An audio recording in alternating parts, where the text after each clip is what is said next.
Hello and welcome to African Utility Week Studio. I'm Ashley Turon, Content Editor of ESI Africa. Joining us this afternoon we have Akinwole, Chair CEO of Genesis Energy. Welcome Akinwole. Thank you, Ashley. I would like to start off by putting forward to you, with climate change fast becoming a reality, where do you see hydropower going for Africa? Yes. I mean, climate change is a reality, but I think more stronger than being a reality is that the factors that causes climate change can be affected in Africa before they go too far. Today, Africa is said to have about 12% of the hydro capacity globally, and out of which we utilize anywhere between 5 to 10% of that capacity.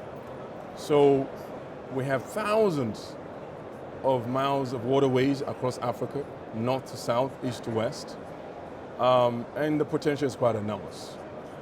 We see big hydro to take a lot of time to develop, a lot of time to conceptualize, secure financing and funding.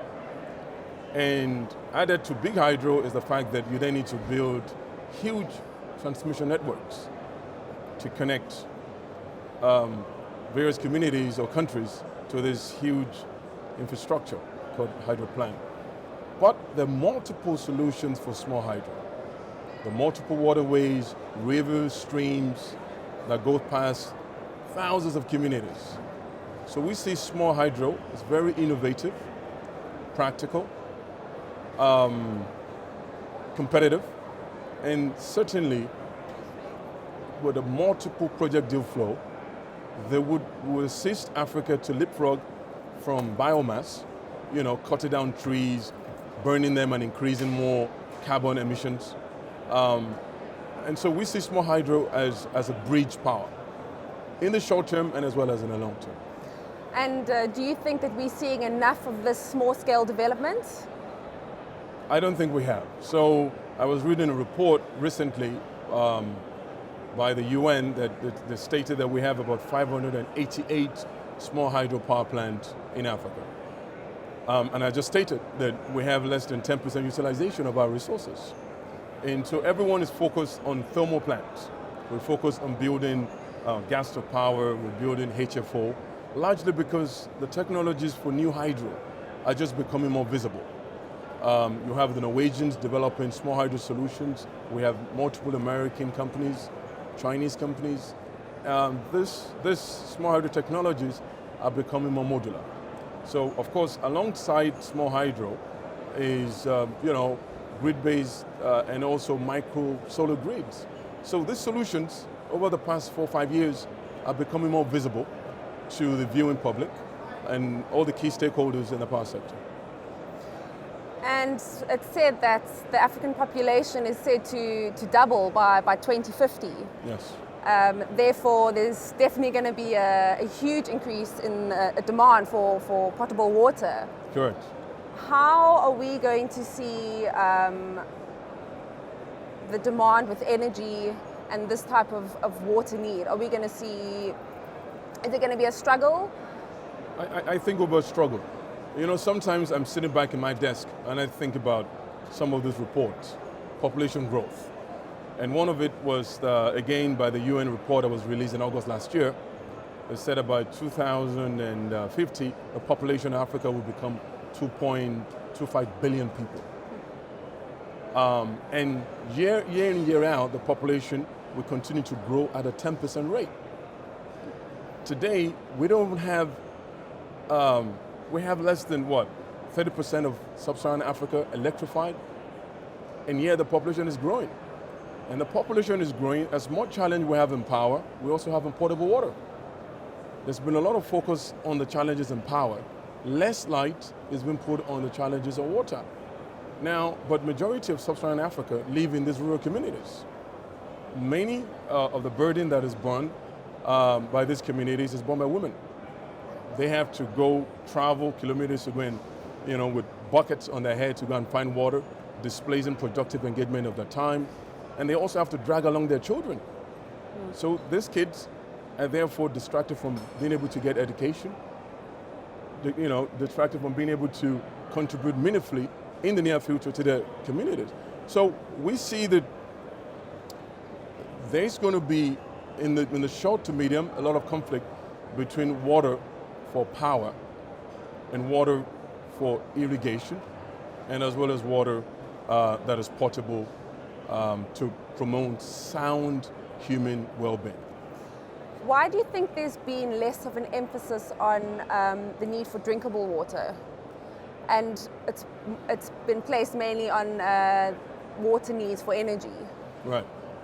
This is my opinion, and I'm not sure if this is correct, but I do believe that the prospect of returns on investment in power has been visibly demonstrated in various global communes before Africa. So if you rewind back to 10 years ago, majority of power production in Africa was done by national utilities. It was a preserve of the utilities to produce power and to distribute. And I think that the same challenge is what we have in water. There's been no emphasis on water as a commercial enterprise, on water production, on water supply. So today, nearly 100% of water production and supply is being done by government. I think that the lack of visibility in the investment climate, therefore, water is being seen as not being economically unviable as a business enterprise. So private enterprise drive development. Government create enabling environment.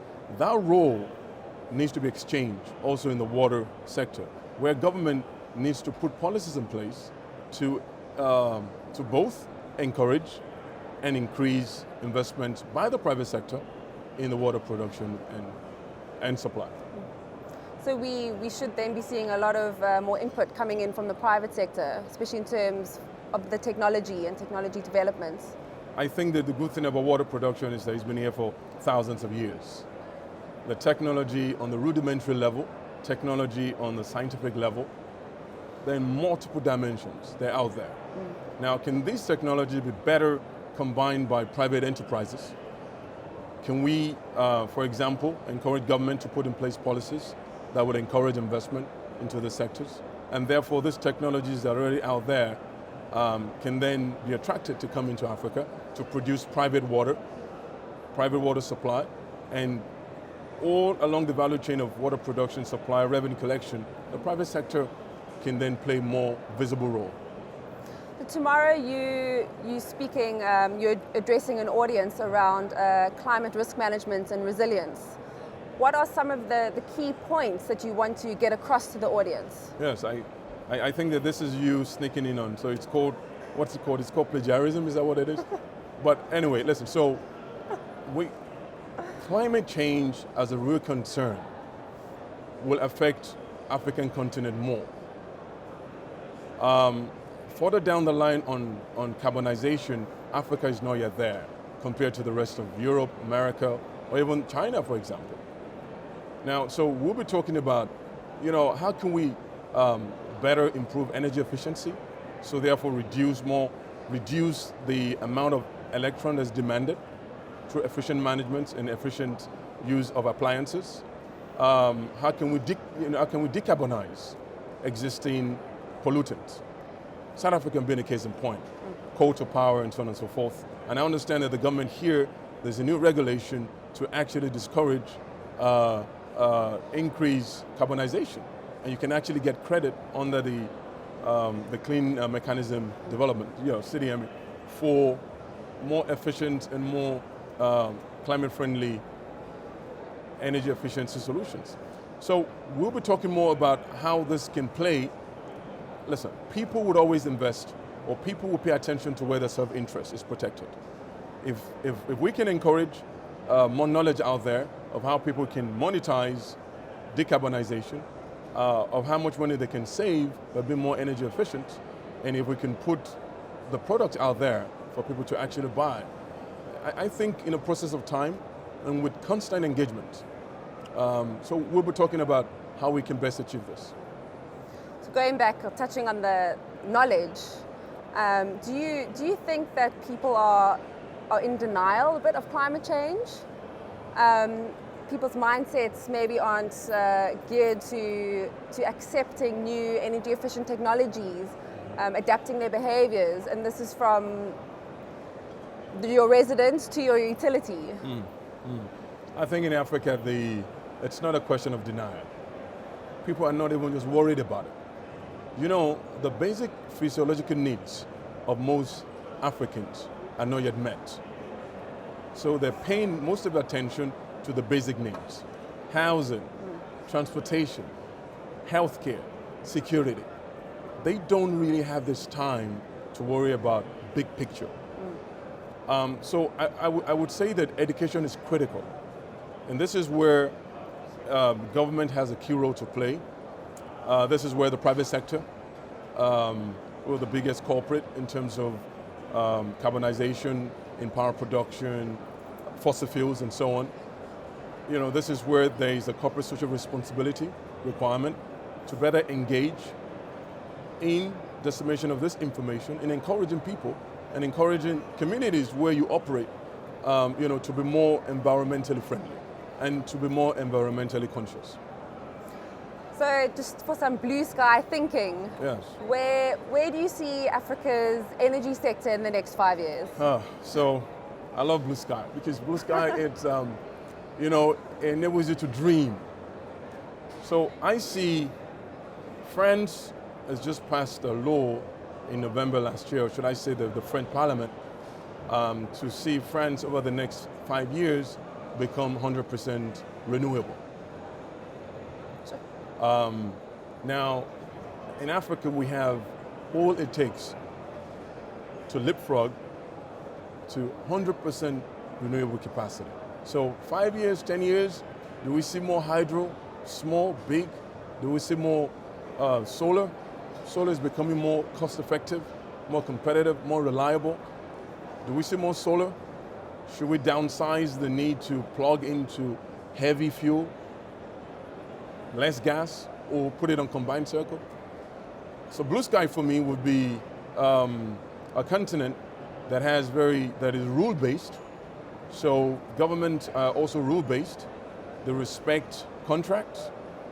They put in place strong regulators that are independent of political influences, where personal interest disappears in more of common good, investing and profiteering from common good becomes the norm. I think that if we can not just envision this future, but if we can walk towards it from today, is that possible? Yeah, I think so. Brilliant. I think so. Thank you. Thank you so much for sharing your thoughts and opinions with us. Yes. Thank you. Thank you. I'm Ashley Turan, reporting from African Utility Week.